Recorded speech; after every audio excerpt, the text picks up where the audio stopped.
वहाँ के हालात बहुत वर्स्ट हैं, वहाँ के लोगों के लिए भी। वहाँ छोटे छोटे बच्चे हैं, सब लोग हैं, हमारी तरह ही लोग हैं सब, वो भी सफ़र कर रहे हैं। वॉर अच्छी चीज़ नहीं है, कहीं भी हो दुनिया में वॉर अच्छी चीज़ नहीं है। बच्चे हैं, इंसानियत ही मारी जाती है।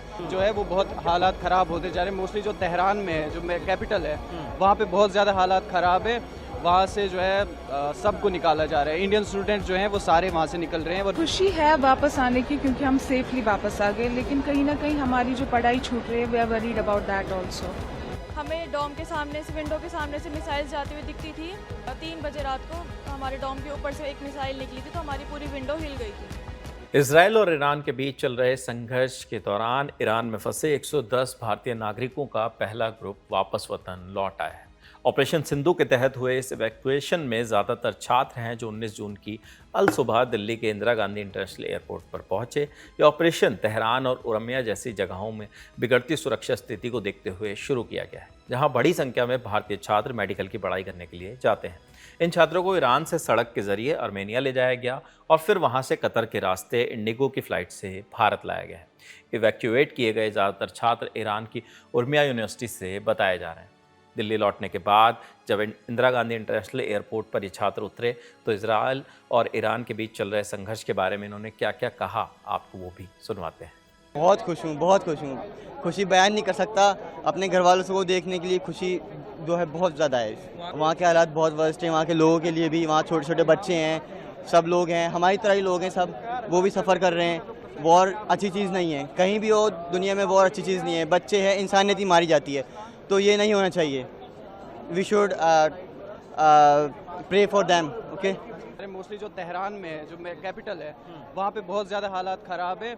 वहाँ से जो है सबको निकाला जा रहा है। इंडियन स्टूडेंट जो हैं वो सारे वहाँ से निकल रहे हैं, और बाकी यूनिवर्सिटी में जो भी बच्चे थे वो निकल रहे हैं। और हमें जो है वो उर्मिया से, इन्होंने पहले हम उर्मिया यूनिवर्सिटी के हैं, हमें पहले उर्मिया से हमें स्टूडेंट्स उर्मिया यूनिवर्सिटी के हैं। जी ये उर्मिया यूनिवर्सिटी। हाँ, तेहरान में जो इंडियन स्टूडेंट्स हैं उनके बारे में क्या जानकारी आप लोगों को, वहाँ पे आप थे, क्या मिल रही थी, और वहाँ की अथॉरिटीज़ आप लोगों से क्या इन्फॉर्मेशन शेयर कर रही थी इस पूरे जंग के हालात में?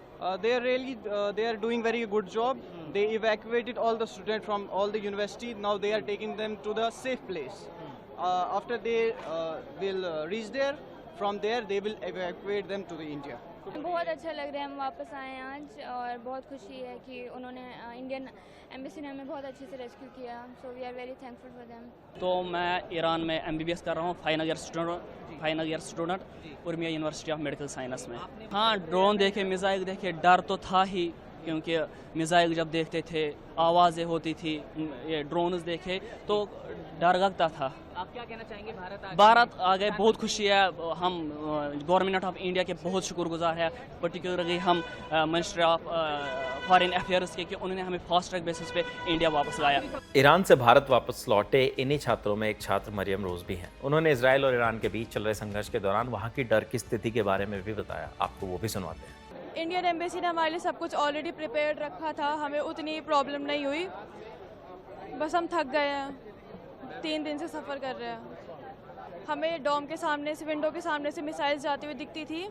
और एक बार बस एक इंसिडेंट मुझे याद है जो हुआ था कि हमारे 3 बजे रात को हमारे डॉम के ऊपर से एक मिसाइल निकली थी, तो हमारी पूरी विंडो हिल गई थी। ईरान की स्थिति से निकलकर वापस लौटे कुछ स्टूडेंट्स ने इन सब के बीच पढ़ाई को लेकर भी चिंता जाहिर की है। खुशी है वापस आने की, क्योंकि हम सेफली वापस आ गए, लेकिन कहीं ना कहीं हमारी जो पढ़ाई छूट रही है, we are worried about that also. भारतीय विदेश मंत्रालय ने आश्वासन दिया है कि ऑपरेशन सिंधु के तहत तेहरान जैसे हाई रिस्क इलाकों से और भी भारतीय नागरिकों को निकालना जारी रहेगा। भारतीय नागरिकों को सुरक्षित वापसी पर विदेश राज्य मंत्री कीर्तिवर्धन सिंह ने कहा, So we have planes ready. We'll be sending another plane today. We are evacuating some more people from Turkmenistan. Today another plane will be going. And our missions have opened a 24-hour line for any request for evacuation. And as the situation evolves, we'll be sending more planes, more chartered flights to evacuate all Indian nationals from Iran. And we are having a good cooperation from both Armenia and Turkmenistan in evacuating our Indian nationals. And I'd like to thank the governments for the help they are giving us to evacuate our students and our nationals. Iran में भारतीय embassy लगातार भारतीय नागरिकों के संपर्क में है। Embassy ने ईरान में मौजूद सभी भारतीय नागरिकों को सतर्क रहने के लिए कहा है। फिलहाल इस खबर में इतना ही है। इजराइल और ईरान के बीच जारी संघर्ष पर तमाम जानकारी हम आप तक लाते रहेंगे। ईरान इजराइल के कॉन्फ्लिक्ट पर हमने मास्टर क्लास भी की है। साथ ही दिललन टॉप ने भारत में इजराइल एम्बेसडर रोवेन अजार का इंटरव्यू भी किया है। इसे आप हमारे चैनल पर देख सकते हैं। इसका लिंक हमारे डिस्क्रिप्शन बॉक्स और कमेंट सेक्शन में मिल जाएगा। इस खबर को लिखा है हमारे साथी शिवानी ने। देखते रहिए दिललन टॉप। शुक्रिया।